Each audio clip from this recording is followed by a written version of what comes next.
Welcome to another thrilling episode of Desi Vibes 360. This is a podcast for all things cricket, politics, and anything which is Desi. I'm your host, Anshul Kumar, and today we have an exceptional episode lined up for you. Yes, you're right. Today we are diving deep into the electrifying India South Africa game at the T20 World Cup 2024, which has just concluded, and a match that will undoubtedly go down the annals of cricket history. My insightful hosts, Arun Singh and Sourin are joining me in dissecting the every moment of this unforgettable game. So, welcome, Arun and Sourin. And so, let's kick this off with the first very critical question. What do you think are the top two or three turning points or the key moments in the game? Arun, why don't you start? Anshul welcome back. वहाँ जाने से पहले ये कहना चाहूँगा कि हैदराबाद के हजरात, इलाहाबाद के आशिकों, दिल्ली के दीवानों, मुंबई के मस्तानों, यार सुनते हो ना, सब्सक्राइब करते हो ना, लाइक करते हो ना, कमेंट करते हो। कुछ तो थोड़ा एहसान करो। चलो आगे बढ़ते हैं। Until the turning point in the game, obviously, in 2020, there's only a few, 120 balls you got left. But starting out, they had to get wickets to get the momentum and get the crowd going. But to me, the turning point of the game was that Pant timeout. Remember, he got mysteriously hurt for Yes. 5 minutes Yes. when Yep. South Africa was going gangbusters, and somehow he gets hurt, and the physio comes out, and they fix him, and he gets back up. I think that broke the momentum. And the first ball, right after that break, I think Hardik Pandya took the wicket of was it Klaasen right after that. Yeah. To me, that was the turning point in the match that India capitalized on big time. And of course, at the end, the catch by Sky for David Miller. So that was a heartbreaker for David Miller. Obviously, I'll get to see him in 10 days, so I have not talked about that yet. I just want to give him some space. But that Surya Kumar came out of the sky to take that catch. That's all I can say. So what do you say, Sourin? What do you think was from your point of view? Yeah, but first and foremost, India. So I will admit that I was completely wrong. I didn't have faith in after the big defeat in November. We did not have. We basically had lost hope that they will do well in this tournament, but they proved us wrong. And how? India was the most dominant team in the tournament. It's a beautiful morning every day since the 29th of June for all the fans. So coming back to the turning point, I would start with Kohli's knock of 72 or whatever runs he scored. I did not watch the game. We were away vacationing in Banff and Montana. So basically, I was just following it along as much as I could on ESPN Cricinfo. But Kohli's knock was really special. But more than Kohli's knock, I would say Akshar's knock, Akshar's contribution, that 47, which gave the impetus to the innings and helped India build that lead, build that 181 or whatever score they ended up with finally. I think I would rate his 47 higher than Kohli. Kohli was important. He held the innings together. But Akshar's inning, I felt, was much better. But Kohli is what Kohli does, right? He's King Kohli. He held the innings together when 3 wickets were down. And then he shepherded India, to a good score. He could have been a little faster from 10 to 15, 16 overs, but it's okay. Had India lost this match, there would have been a lot of brick bats about his strike rate. We ended up on the winning side, so it's okay. Anshul, coming back to you, what was the ball of the tournament?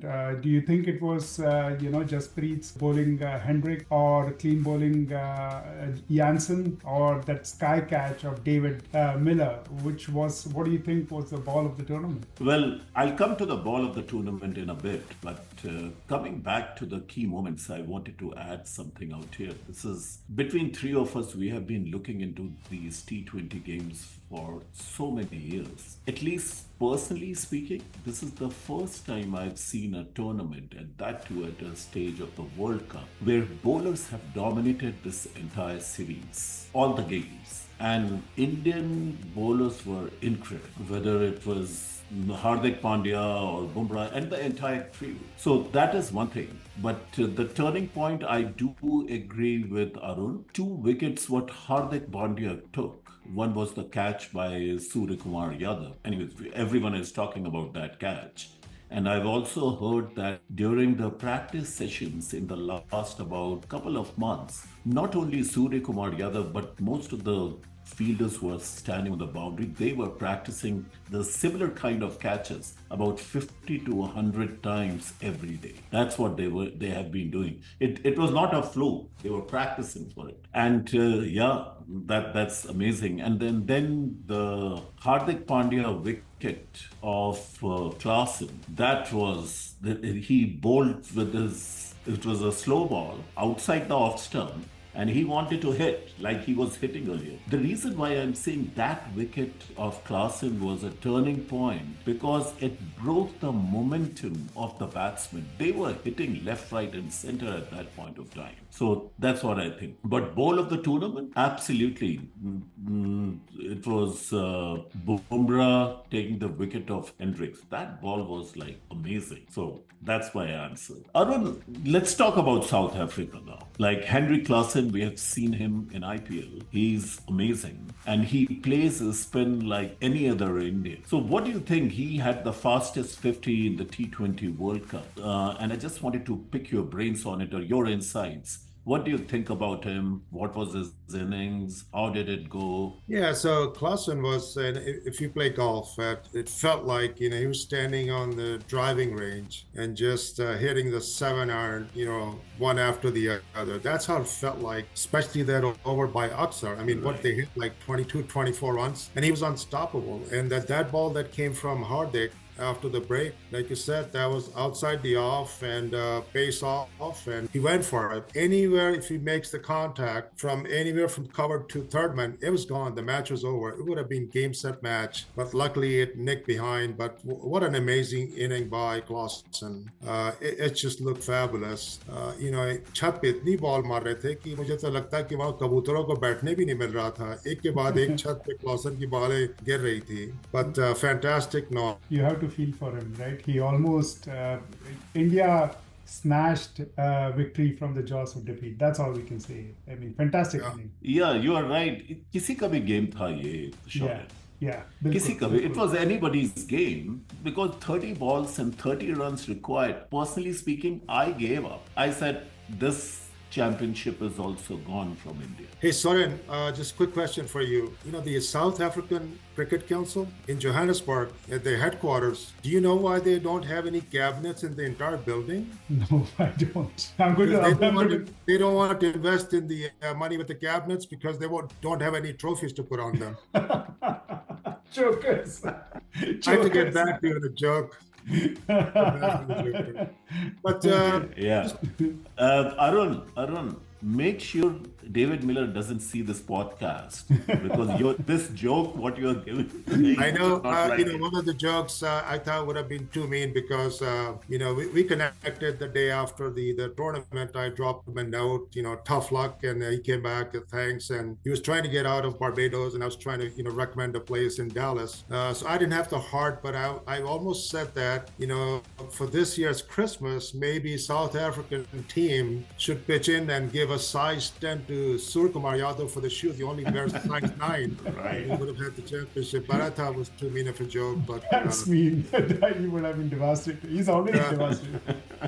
Yeah, but the 30 for 30, felt like, what is that? ESPN show 30 for 30, Sourin? Yeah. Just to close that out, what were your thoughts? Here we were thinking that it's going to be the repetition of November 19th in Ahmedabad, and the way the game ended, and the way Rohit Sharma came and take the trophy, did the robo-walk. Just summarize for us the closing. What was the environment like? Obviously, it was euphoric, but just close it out for the fans as to what do you think? Yeah. How you felt at the end? Personally, like I said, I was driving. I checked the score. It was 30 from 30 balls, whatever. And there was Klaasen who was batting, Miller who was batting. Two of the most destructive batsmen on the face of this earth were at the crease. And 30 from 30, even, tail-enders can hit that. They're just taking singles. I think South Africa made a tactical mistake over there. They should have just relied on more singles and twos and tried to close out the innings. But regardless, hindsight is 2020. So I had a sinking feeling in my heart, and we were filling up gas at the gas station. I turned around to Seema and said, "This is like November 19, 2023, the finals of the one day all over again. India is going to lose this, another heartbreak. So good, I'm not watching it.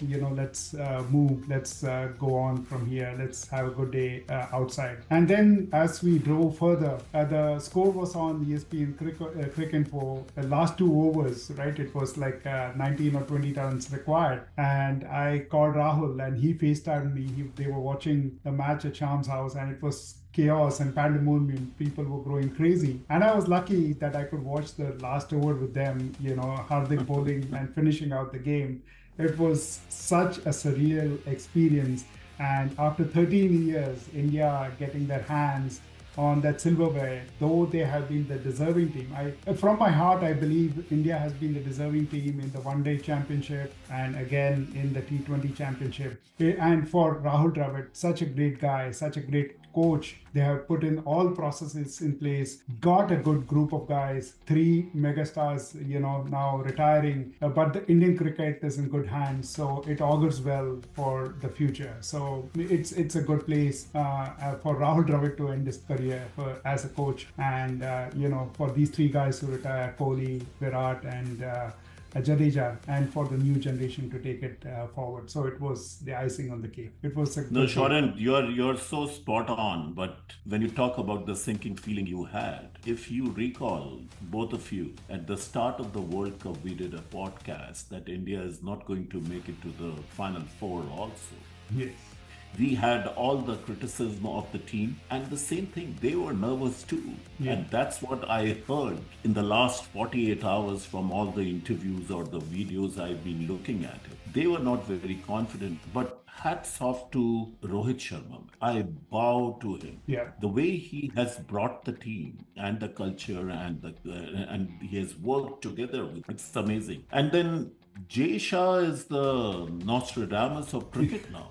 He already predicted, like about 3 months back, after that one-day series or one-day World Cup when we lost that final. And actually, Ravi Shastri made that comment. Ravi Shastri or one of the commentators, he said that, like, hey, he's the Nostradamus. Yeah, Anshul just reminds me a line of Kennedy, victory has many father and defeats don't even have orphans. Absolutely. Yeah. Getting back to Sourin, when you said about they were deserving, I personally think, nobody's deserving in the game of cricket or in life. It's just really who wants it bad and who wants to earn it. And because I could say, South Africa deserved to win it too, but India were more desperate. They wanted it badly. And that day, they did it. That's just my opinion. Before we go, Anshul, you spoke about Jay Shah. He's made another prediction.